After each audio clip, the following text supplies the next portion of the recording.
Welcome to Seek Reality. I'm Roberta Grimes, and I'm so happy you're with us today. Oh, my friends, our guest this week is here for the 10th time. He is the wonderful, sweet, delightful, terrific Father Nathan Castle. I just love this man. Great to be He with is you. a humble leader in the field of doing afterlife rescue work. And we've known Father Nathan here for something like, I don't know, 6, 7 years, something like that, ever since his first book came out. And I could not believe when I first met him that his spirit rescue work was something that the Catholic Church would even allow, but never mind support. However, they do allow it. They seem actively to support it. And so I have a whole different view nowadays of the Catholic Church.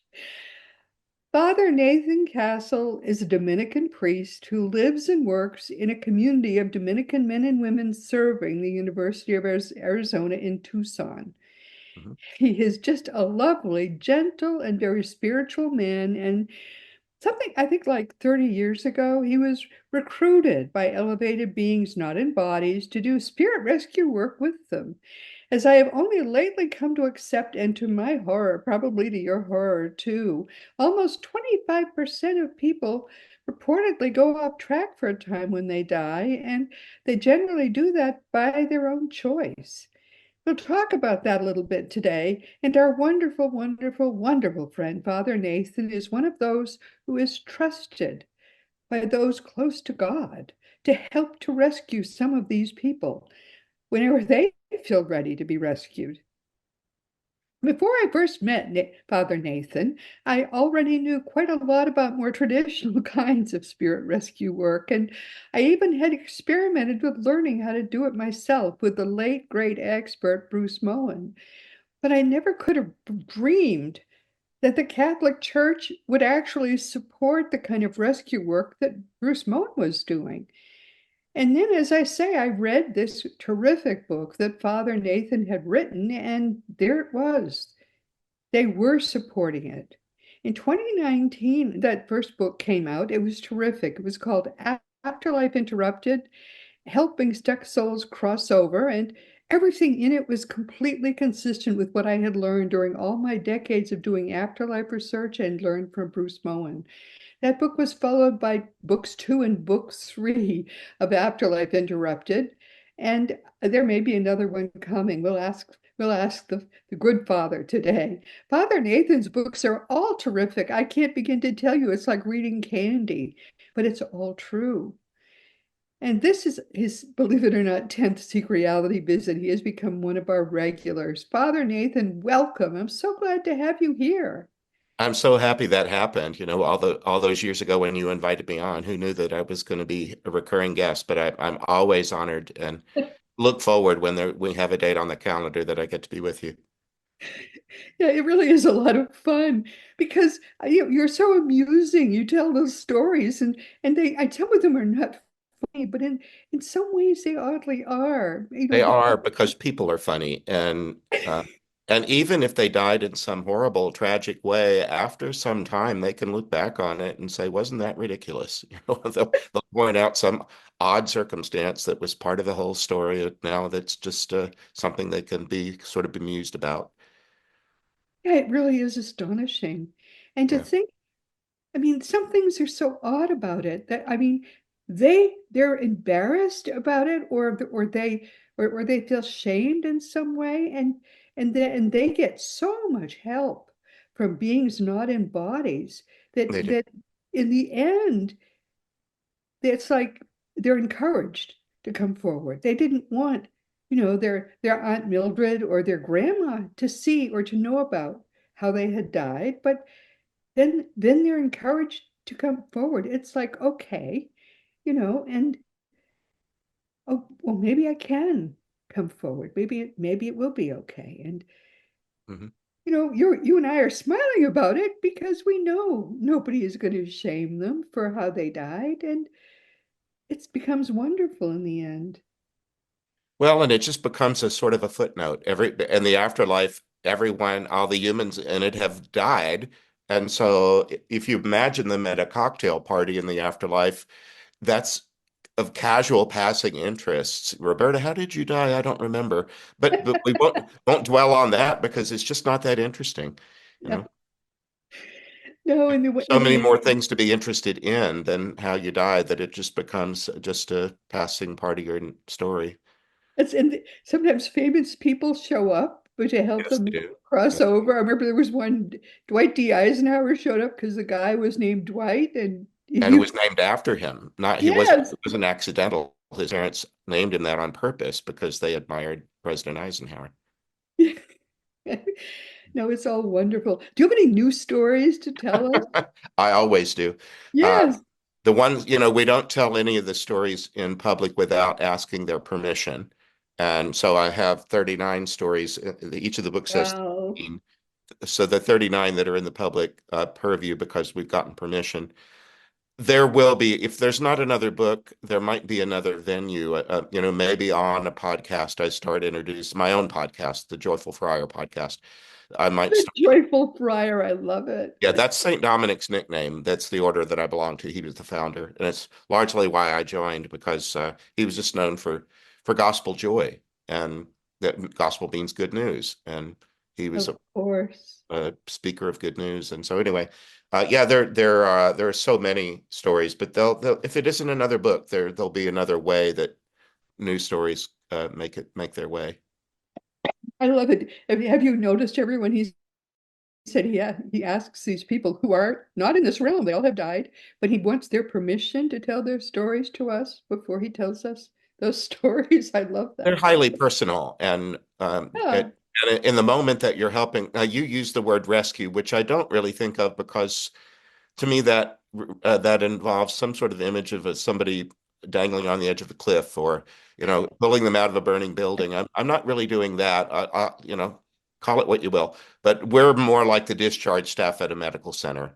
That they were once in right. trauma. They've gotten the help they need because of the care of other. I call them angels. Some of them are angelic. Some of them are human persons who have died that were a lot of human first responders uh, I still love it. they still want to help. That's what their vocation was to I help people love in that. distress. And there are Yeah, people in distress after they die. And so there are some who find their purpose in the afterlife. At least, I mean, it is infinity after all. So that doesn't necessarily mean they're going to do this for all eternity, but for right now, they know that there are people who still need a skill that they have acquired and established, and they continue to do that in the afterlife. right. That's wonderful. Yeah. So typically, what are they doing in the after? They haven't completed their transition to what we think of as the afterlife. People who read my blog, I've just posted a series of five blog posts about what people do in the afterlife. Yes, and I follow them. I read them every Sunday. Or Uh, aren't you sweet? yeah. They're where might they be right now because they haven't finished that transition, so they're not with their loved ones. Yeah, the spatial part, people ask that a lot, especially grieving people, because they feel the absence of the person that's not in the room anymore. But as you know, people let us know that they're in the room. There are different ways in which people can Just not visible in the room. Uh, Yes, yeah, it certainly doesn't feel the same, but there are little indicators that people can learn to do to let you know I'm here. So there is something spatial, but I think of it as we know that we're all vibration. uh-huh, That of we used to course. think only in material terms about atoms and subatomic particles and so on. But I think it's well established now that we are energetic beings and that uh, Absolutely. we vibrate at a certain level. And I think of it like the radio band, especially when back before we had whatever it is in the car, the Sirius XM or whatever. When we used to take trips by car and the station would begin to fade because we were getting too far away from wherever the signal was coming from. Right. That, but if you were careful, you could calibrate. You could t I was a big Houston Astros fan, still am, and I'd be listening to the game, and it's beginning to go out, but there was a network all through the South of stations that carried their game, and if I could go up and down the band and find it somewhere else. Oh, Of yeah. the space that people are occupying as being analogous to that. There's another band, there's another vibratory level that's nearby, but not exactly where you are. A truly dedicated fan were you. That was I great. still am. Where the World Series is about to start later, and I'm only casually interested in it because my team's not in it. But anyway, I think of the space being something like that. There's a place where this at 95.7 on the dial, this is where that lives, and then there's somebody above that and Oh somebody my above that. goodness. I don't know. It's just my guessing. Oh, that's funny. But so these people are do they sometimes get together? They're Yeah, they people. do. They just for people that might not have be familiar with the work that my prayer partners and I do. I receive a dream during the night about once a week. I had one last night, and I keep a journal on the nightstand just in case I get a visitor.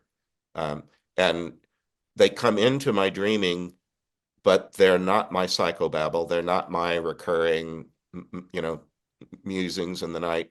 There's somebody moving in with their own material. And very often they show me how they died. They do it without, like the person last night was murdered, but they make sure that I'm not terrorized, so I'm not having nightmares. They Wow. they Yeah, manage to great. convey what happened, but they can do it in a way that's buffered or somehow doesn't harm me. Or, Phew. Otherwise, that could be kind of an alarming way to live your life, having Oh, it nightmares could, and it filled with sounds like real it would be murders. awful, but it really isn't. And I pray for them for a little bit, and then I tell them I'm going to go back to sleep now. And but very soon, don't go too far because prayer partner and I are going to be asking for you to come near us, and we'll help you work through whatever it is you need to do. But we've learned a long time ago that we're not at the front end. We're not in the emergency room. We're not really in the counseling office. We are the people that are at the door helping you out because you don't need this anymore. You've healed to the point where you're ready to go on to the big adventure. You know? So these are people who are ready to move on. They've been vetted and they've been they're I use the language of guardian angel. It's what I grew up with. Others might call the same thing a being of light or a spirit guide or something else. I just use guardian angel because I think it fits. Uh-huh. That they've been a life companion with you all through your life on Earth.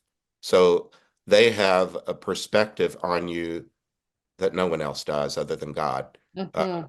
and so they know what the wallpaper in your nursery looked like because they were there. Uh, and so they have Absolutely. all kind of knowledge of you. They're not omniscient. They're not all knowing, but they have a very comprehensive knowledge of you. And so they stay with you because you still need help, the population that I deal with. And eventually they can stand down and go do an angelic vacation or something. They still love you, but they don't need to guard you the way that they did. Uh, Right. um, Absolutely right. but for right now, they often will lead their person toward us and say, we need to do a movement and you're one of the options and we chose you. So What an honor. How precious your life is to these people. well, they've said that I've heard different ones say your method is so reliable, and because the person that I guard has been through trauma, we don't want big surprises. Of course. We want something that's predictable and stable, and we have a method that we stick to that accomplishes what they need to do, usually in about a half an hour. And much of that is just breaking the ice with each other, getting to chat up each other a little bit the way that you do with someone that you're meeting for the first time. But what a one it's not even an honor. I mean, it's a precious gift to you that they're telling It you is. that you are this I struggle for a word, this saintly person, this dependable person who is using this gift that God has given you I to, think of it in servant language, which is common to those who follow Jesus, but yeah, yes, we're at the service. And, yes, uh, and but it's not all over the map either. It's really, that's why I call it being like the discharge staff. In a medical center, the person who works there on the discharge staff reports to the same spot each day. They don't roam about. They pretty much they maybe they do, but the point is they help people out the door who don't need the kind of level of care that they have needed until now, and they're ready. They might not be a picture of afterlife health, but they certainly don't need this level anymore, and they're ready to go on to something better. That's what we help. the impulse is when you're serving Jesus, the impulse is to be very humble. I understand very much that that is the case. Yeah, all of it is received. I mean, you just have to receive love, magnify it, and give it away. That's my motto. Yes, yes. But it's you really to serve Jesus is a very, very precious gift. And I think of it as serving Jesus, the universal Christ, the anointed one who is larger than any religious affiliation, Yeah. at least Jewish. And so there's no denying that. So those two world religions both have some, claim to his involvement. But I think that Christ just means anointed one. One and the Hebrew people anointed folk as a sign of their ascendancy to royalty, or making everyone understand that this person has this extraordinary, lovely character. And so we put a crown on your head. Well, instead, in our baptism ritual, after we pour the water, we look for the oil, the sacred chrism, and put it on the head. And Mhm. so everyone who's been baptized, in my understanding, is anointed. That's what that Yeah. means. So anyway, and even for those who haven't been, we all come from the source who is love, and God's loving everybody all the time. But right, Jesus has a servant's heart, and so Absolutely. what you're doing is adopting a servant's heart. Yes, and participating in the one big cosmic work of loving. Yes, yeah. But it's wonderful that they consider you to be so dependable, that they can trust you with those who have been most wounded. There's It's so really no, if it ain't broke, don't fix it. If you come upon a way of doing things that serves people, you really don't need to create novelty. You yeah. just get there and do what you do. No, I just think it's wonderful. But because some of these people have been very, very damaged. I mean, some of these stories are horrific of these Yet people. sometimes they're damaged early, and I don't know if I told you about Rita in Afterlife Rehab. Is that a story that is familiar I to don't you? think so. I don't remember the name Rita. Well, she came and she showed me a scene that was not her death. Most of the time, it is the death, but not always. Sometimes there's a scene that they feel like is emblematic of their being, and they want me to see it. So Yeah. she showed me she was sitting in the passenger seat of a car with a Christmas present in her lap and one of her elderly parents driving. But it Oh, was sad, and she was being dropped off at her place, and it felt like San Francisco, some urban center anyway. And right. she communicated that she was probably in her early 40s, late 30s, early 40s. She was a professional woman, but she had addiction issues and had for years.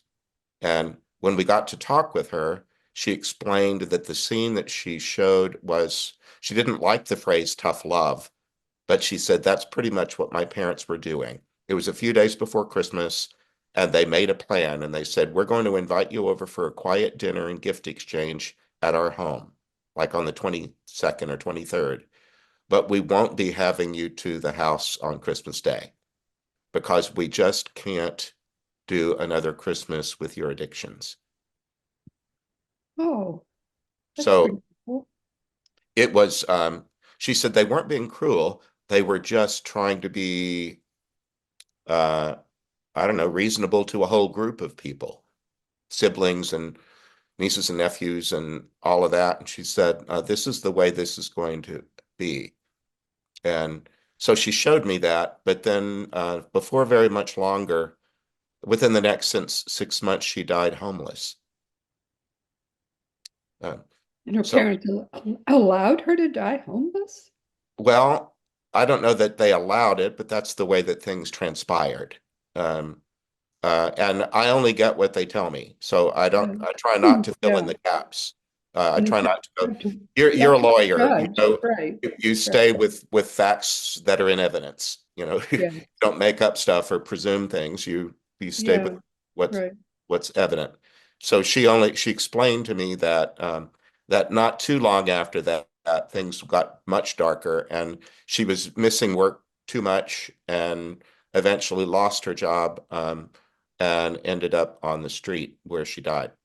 But but in the afterlife, she said, I've been in afterlife rehab, and she said I was in rehab several times at my parents' expense, and I always felt guilty that I was, taking their retirement money.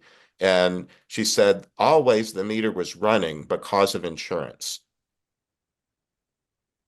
Insurance companies will only pay for so long or so much, and Right. the different. Right. And she Good said, that they would pay it all. yes, if they pay at all. And she said it really wasn't directly related to your progress on your addiction and your issues. It was really about the money. And Yeah. she said when the money would run out, they would do the best they could to put a happy face on it and say, look at how much progress you've made. And, hooray for you. And then they would show you the door. And then it was kind of up to you to carry on. And she said, I failed at it several times. And she said, I got to see other people actually succeed, but I'd be left behind. And I was never really whole. And I knew it. And Yeah. so she said, after she died, she really wasn't angry at her parents. She wasn't blaming them. She just said, my issues were overwhelming, and they overwhelmed them. And she wasn't embittered. That wasn't her issue. But she said when it was time for her to leave there, um, she went into a part of her story that she said, this should have been obvious, but when I was 6 years old, my 7-year-old sister was killed on a bicycle. Her sister was hit by a car while riding a bicycle and died. That kind of trauma for a 6-year-old, and now she became an only child. Um, she said you might have thought that would you, be a no-brainer, connect the dots, that your later in life trouble might have started there. But she said, I really didn't. But she said, here they showed me that what really happened was my parents became emotionally unavailable. They were Yeah. too heartbroken when my sister died to give their hearts to me. So they clothed me and fed me and housed me and saw to my needs, but they didn't know how to tend to their own needs. And I learned at about 6 that I was alone in the world and that I needed to figure out how to live my life, largely with only the help that my parents were able to supply. And she, in the afterlife, they said, well, they showed her story, and and her guardian partly said, uh, "This was your experience, wasn't it?" And she was able to say, yes, that's true. And Jesus is the way, the truth, and the life. Anybody that moves towards the truth, I believe, moves towards him, whether they Right. are, That's right. are Christian or not. Right. Of And course. so she was learning her truth, and she said, the truth was that the hole in my heart that I filled with other things, some of which were counterproductive, um, I was trying to fill a hole that I could never fill. And Right. Um, so she lived into her early 40s, but she was able to see that this first of all, it was an accident that took her sister, and it was accidental to her being. She wasn't an unloved person. There just this event entered in that altered her relations with her parents that had a long story arc. Nobody's fault. It's just that that's the way things played But out. you can see how many people were so harmed by that. Yes, and a lot of An people have accident. issues like that. And Yes. um, so anyway, she did die homeless and addicted, but I believe that any efforts that we make at counseling, therapy, anytime that we try to understand ourselves better in order to be whole, I think that's cumulative. Of E- course. even if you do seem to fail at it or you're shown the door because of the insurance, I just think that any work that we do on our heart and our being, it matters and it builds, even if it doesn't look like it's succeeding. So she got into this afterlife setting where they just helped her, and she said, "It's so nice to be in a place where I'm not costing anybody any money." That meant a lot to her. Right. And she said everything that people say, they don't give you a new medication and wait 2 weeks to see if it works. They don't No, they don't have to test things like that. They just know what will work, and then they just need to match your receptivity to what they want to give you. But those right. have to converge. Sometimes people want to be helpful in ways that a person isn't ready for.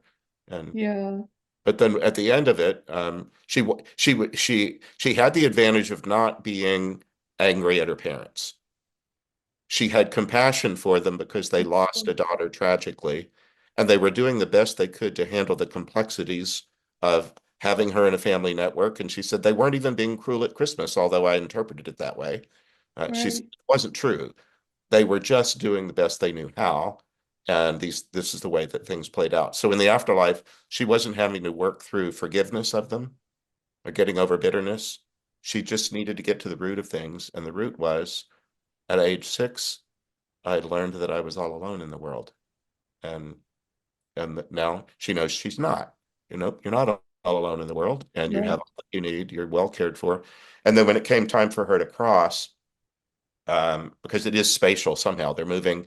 Sometimes they talk about it in terms of levels and like something like a glass ceiling, or the vibration is different and they can't go any higher because it hurts. Right. It's That's exactly right. right. Yes, yes. And it hurts their eyes or their ears or something. It's unpleasant and they need The to stay. vibration is it's like trying to you're in an being in a they're in a wind tunnel or something. It vibrates and it's just too much for them to And handle. whatever, if Catholic Christian people are saying that's not in the catechism or that's not in the Bible or whatnot, well, yeah, okay, but I'm not trying to rewrite anybody's doctrine or dogma. I'm just giving experience that you can take or leave. But Yeah, anyway, when they it came didn't know for about that back then. That's just the problem. They didn't know. yes, and we have a phrase for that, development of doctrine. We continue to Yeah, take on new information, and sometimes that means setting aside a previously settled issue and being right. all the scientific method moves that way in every academic department. It's a new Sometimes kind of science. you have to, well, and sometimes you have to take what was the accepted thing 100 years ago and say, well, that's what we thought at the time, but we've advanced beyond that because of new discoveries. Anyway, Yes. her sister came for her, not surprisingly, but she came on an all-terrain vehicle. It was it. I think she died in the 50s when girls' bicycles were different than the boys' bicycles because the girls had to wear dresses on the bicycle. Do you remember those? That they had Yes, this yes, thing, it was right. and then the boys' bicycle would have a bar that went from the Yes, handlebar to the of seat. course. Oh, Uh, yes, big difference. Yes. well, she said when we were little girls, we had to be so prim and ladylike, and we never got to wear pants. We always were in dresses.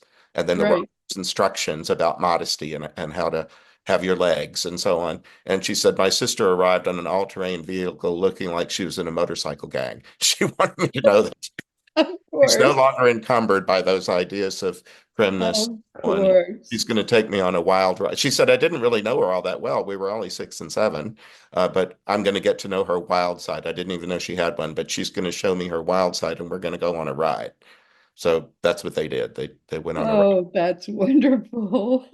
That's great. Now they can be besties. Yeah, and I Absolutely. don't know what they've done since because I don't go poking around. I go back one more time just to ask if we can use your story publicly, and then Yeah. after that, the rest of it is for later. We'll Yeah.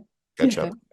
But what a great story. Oh, now they can be such good friends. That's wonderful. Yeah, and for people that might have experienced failing at rehab attempts and so on, God bless you. Keep trying, and uh, and I do believe that we all survive our deaths, and if you don't get whole here, there's still hereafter.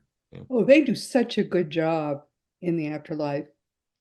And Jesus does such good work with people, helping them in the afterlife as It's well. really important to stay in the present moment. So I'm a purveyor of joyful hope. I want people to live in joyful hope, but it's still important to be in the moment you're in and be with the people you're with. And you know, uh, but I think there's lots to look forward to, and some of There that certainly involves is. Oh, healing. my dear Father, there certainly is. Quite wonderful. But it's so wonderful that you get to be part of all these great stories. I feel very honored, and that's why at the age of 60, I finally decided it was time to tell them out loud. I was Yeah. busy being a priest and running campus ministries. And because the topic is so odd, I just thought for the longest time that it was best done as my night job or my side hustle or something.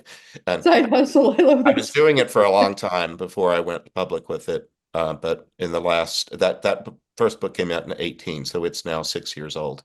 Um, and then a podcast and retreats. I'm moving into retreats in a big way that I'm excited about. I have a couple of them coming up, uh, and some of those will be in person. A lot of things are done like this online, which I love, but I also like being in the room with people, musing on all these things. So what are your retreats like? Do you advertise them? Are they just for the people at the school?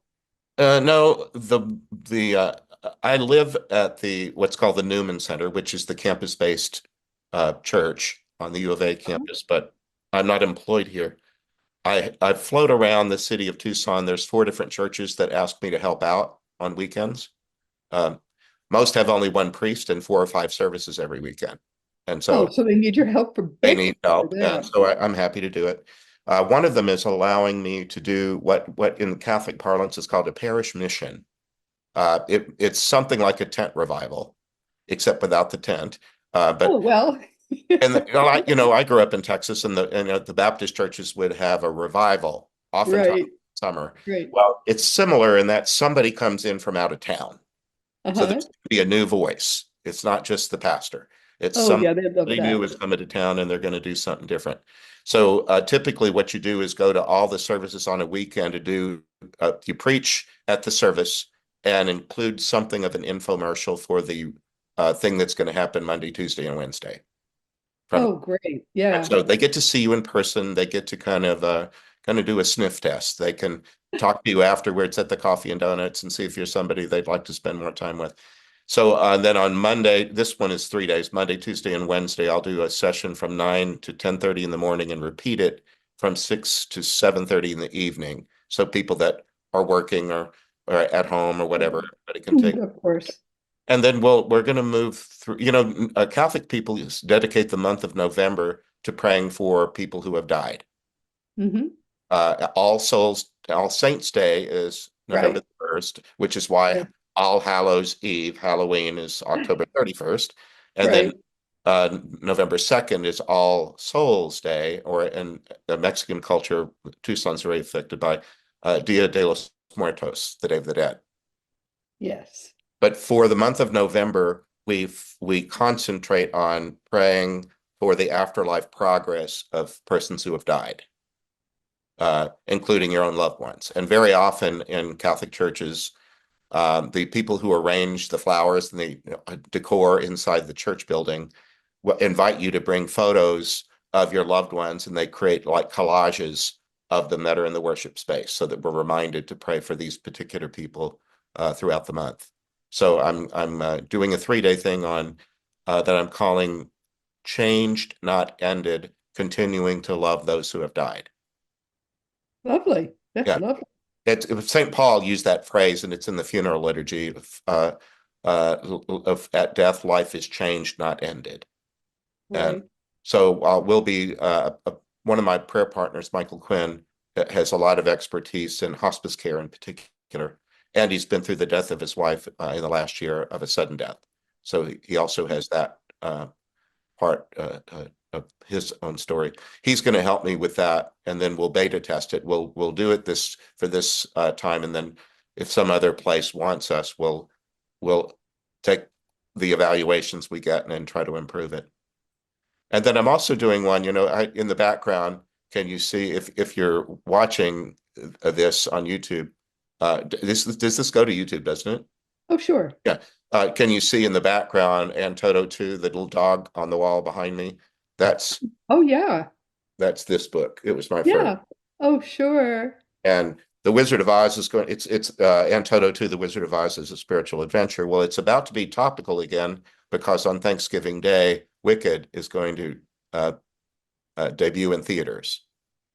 The stage play. It's Oh, been really? made into a movie. And they've decided to take the stage play is in two acts, and they've decided to do the movie in two acts. So they're releasing part one this Thanksgiving and part two next Thanksgiving. Wow. So it's going to be very heavily publicized. And so I talked to a pastor friend of mine who happens to be the pastor of the Catholic parish in Branson, Missouri. Do you know Branson? Of course. Everybody Uh, knows for Branson. people, for the everybody who don't, who doesn't. It's this unusual town in the Ozarks that built itself around performers, many of them late in their careers, who don't want to do all that travel anymore, who can stay in one spot and have a theater where 5 nights a week or however they organize it can offer their talents to a population that comes to them for that reason. So Branson is this unusual small town with lots of entertainment going on in it. And Yes. so I thought I pitched the pastor there and said, why don't we, because Oz is going to be back in the popular imagination because of the movie Wicked, why don't we do an Oz thing? And it happens that in the churches that use a common lectionary, that weekend before Thanksgiving is the last Sunday of the year. It's called the Feast of Christ the King. And then the Sunday after Thanksgiving this year is the first Sunday of Advent when we start the circle all over again. So Oh, it's a right. great That's time right. for, That's right. Yeah. so well, I don't know if you ever belonged to a church that was based on that kind of a circular sense. It's been a while, right? Well, it's the Episcopal, the Lutheran, Methodist, Catholic, Orthodox, all those churches follow that circular pattern. So I'm going to be there at the end and the beginning. And so the Oz story has that all over it, starting Right. out and ending up back where you came, but different than you were before you left. So we're going to do a retreat based on that. I'm calling it uh, Taking Your Next Step using Oh, the wow. So Oz story. you've always got some project that you're working on. There's always Usually 10 something. at once. Like you, we're pretty similar that way, aren't I think so. Yeah, it's always fun to have some three or four things you're working on. we? Yes, yeah. Well, that's a way of life for me. Yeah, well, it's just enjoyable. Yeah, There are so many things. I've spent most of this year teaching several courses, and what I love about it is watching people discover things about Jesus and about God that I had known, but that they're just discovering. And well, you're a pastor, you're teaching all the time, and it helps you to discover these things on a deeper level about sure. about God and about Jesus that there are you're used to, but you see them freshly from through other people's eyes. Yes, It's been so long since I have tried to teach them, and I love seeing other people discover them. yes. Don't you love that? I do. And in fact, I'm a member of the Dominican order, and we have what we call the four pillars, and one of those is lifelong study, that that you never quit learning. And Yes, in order yes. to learn, you have to have some humility about you, or you think you know it all before. No, yeah. Yeah. You, That's you, exactly right. yeah. It's humbling, but it's joyous Yes, of other people learning things because you've exposed them to those things. I don't see myself as teaching them. I see Jesus as teaching them, but I expose them to those words because the Bible is a thick book. Even the Gospels are thick and intimidating unless you helped people find those words. yes. Um, when we do that follow up, that where we get permission from people to tell their story, very often there's some kind of updating. So what have you been doing since you crossed over when you went on that ride on that that all-terrain vehicle? What happened after that? Well, very often we learn that people want to go to school. They want to learn, for one thing, about the body that they're in because it has a different physics than the one that they were in before they died. Right. They want to, and they know it. It's analogous to, the first several years of life in this body, we had potential to do things we didn't know how to do yet. We had Yeah. to acquire language. We had to learn how to stand and crawl and walk. And and then later, how to write your name we have a lot of capacities that we haven't actualized. And in the Yeah. afterlife, people will say, well, I want to learn more about that. And oftentimes it's related to something in their career. They might have had, uh, you know, different vocational interests here, and they want to know, how does that apply over here? Uh, It's yes. And I just love watching people learn things, learn well, spiritual things, which I remember the very first one that we dealt with. You remember the story of Ray, the perfect gentleman, the guy that died in a fire, and he had spent 40 years watching his wife, and he wanted to be able to greet her when she passes, but I can't the way I am. That's the very foundational origin story of all this stuff I back think in. so. Yeah. Yeah. I remember bits of it. Well, he was from rural Georgia, and he died when he was 20, and he said of himself, uh, I didn't like school and it didn't like me. So they were always trying to teach me things I didn't want to know about. And and he wasn't good at it, which is hard when you're a child and a teenager because that's largely all you do is go to school. Right. And if you're Right. not good at it, then that can be a real drain. But anyway, he did learn how he wanted to greet his wife, and he learned how to do it. And he did. And when we got his permission to use the story, he said, now that I know how to do it at least once for my wife, I want to learn more about it. You know, he was motivated, and he said, there's other people that need help crossing, and I want to learn how to do I that better. remember that. Yes, I do. I So he remember. went to a school for that. But Yes. lots of different schools. Uh, and then one of the joys of education, in my opinion, I've spent my whole life in it since I was 5, um, is that there are always other people that want to learn what you want to learn too, and you can do it as a cohort. You can do it as a group, Yes. and and so you end up having friends because we're studying the same thing. Oh, my dear one, we have so run over our time. And we, I wish we had so much more time to spend together. We'll have to do this again soon. yeah, it's, the episode 11. Yeah, but you have to write another book because your books are so enjoyable. It's sort of like reading candy, and yet you learn so much from them. I think that's what I love about it. When we can share this information that you get from these people. I mean, it's real people having these experiences. That's what I love most about It it. is, and the stories we curated for book 3, we use the subtitle "Please let me explain," because sometimes just in the course of doing what we're doing, people are just some people explain themselves extraordinarily well, and they teach you Yeah, something you would have never thought was possible. Uh, yeah, and if there is a next book, the next way I'm looking at it is I want stories that have humor and irony. There are just yeah. so many of them that are just funny, even though they died in a car crash. Uh, uh, life still has its If things are can't be made funny, I'm not sure we should. I mean, what is the point really if we and it's can't? not me imposing it on anybody. Sometimes in the course of describing what they went through, they laugh about it and say, wasn't that, Yes, why did I do that stupid thing? it's a Or way of ridiculous that I mastering would your have died life. this way, Yes, you know. yes, And they have a detachment from it where they can just kind of shrug and say, who would have thought that I would, that I would die because a piano fell on me? Well, right, right.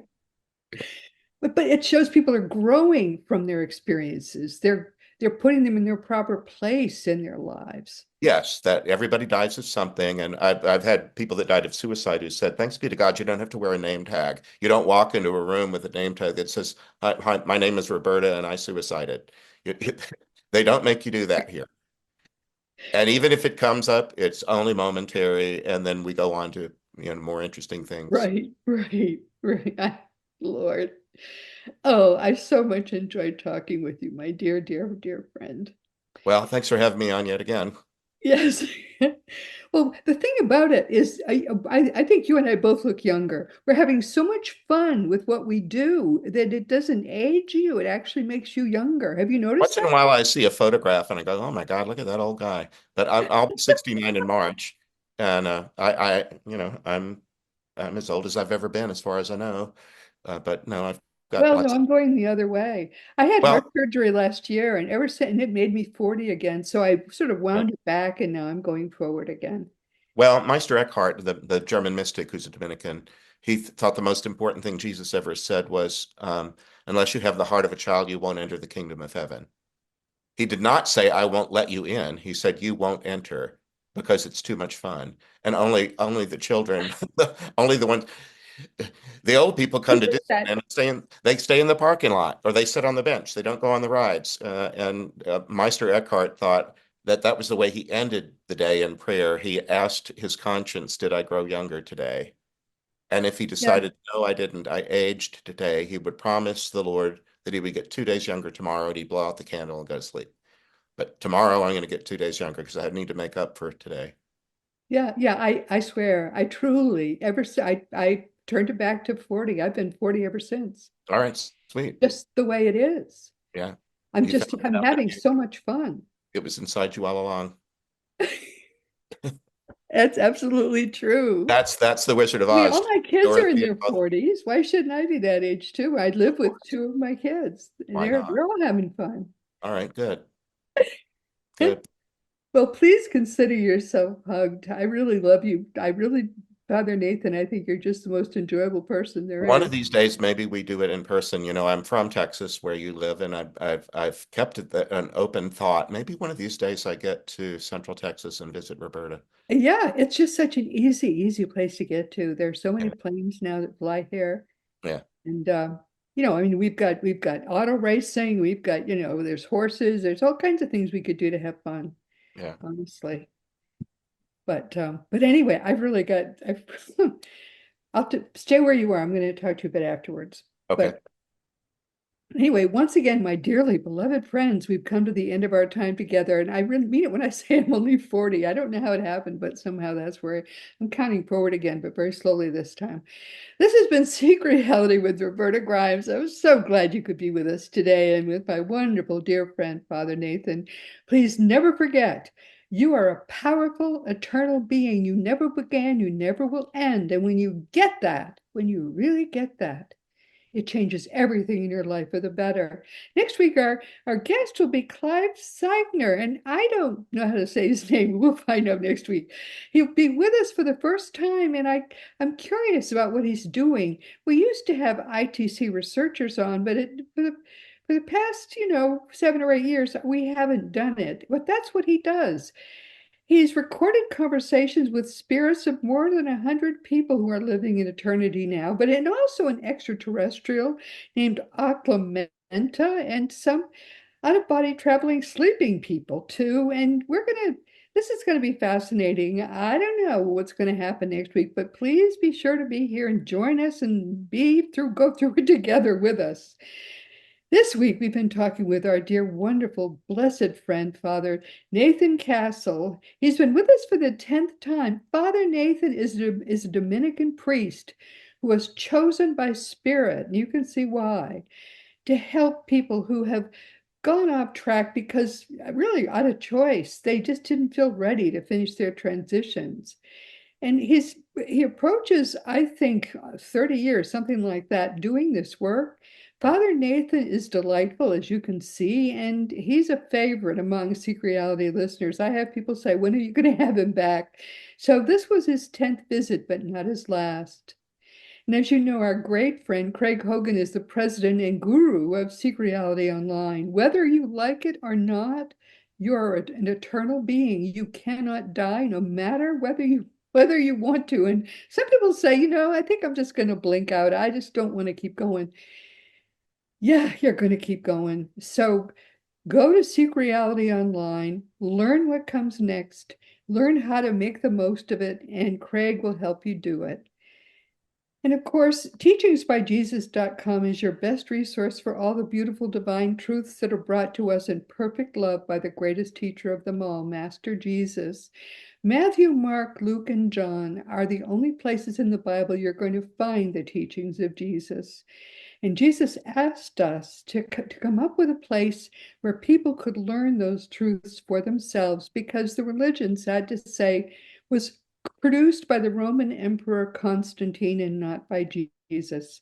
It's dying now, and as it dies, Jesus' original choice for how people could learn it, which was actually not with fear involved, not with you better behave yourself or you're going to hell or anything like that. Jesus had his own way of doing it, and now we're going to try to help him bring it back. And we're going to bring Father Nathan with us because we love him so much. Anyway, teachingsbyjesus.com is just the beginning. And as you know by now, my own nonfiction books are Liberating Jesus, My Thomas, The Fun of Dying, The Fun of Staying in Touch, The Fun of Growing Forever, and The Fun of Living Together, The Fun of Loving Jesus too, Embracing the Christianity that Jesus taught. For young children, there's The Fun of Meeting Jesus. You can order all these books through bookstores on Amazon or Barnes and Noble. And if you want to talk about any of my books or anything at all, you can always reach me through the green contact block on robertagrimes.com. And that's about all I have time to say today. But meanwhile, this has been robertagrimes.com. This has been Roberta Grimes. The website is robertagrimes.com. Please make the most of this coming week in our one reality, always knowing that you are a powerful eternal being. And most of all, in this entire universe, you are infinitely, eternally, and perfectly loved.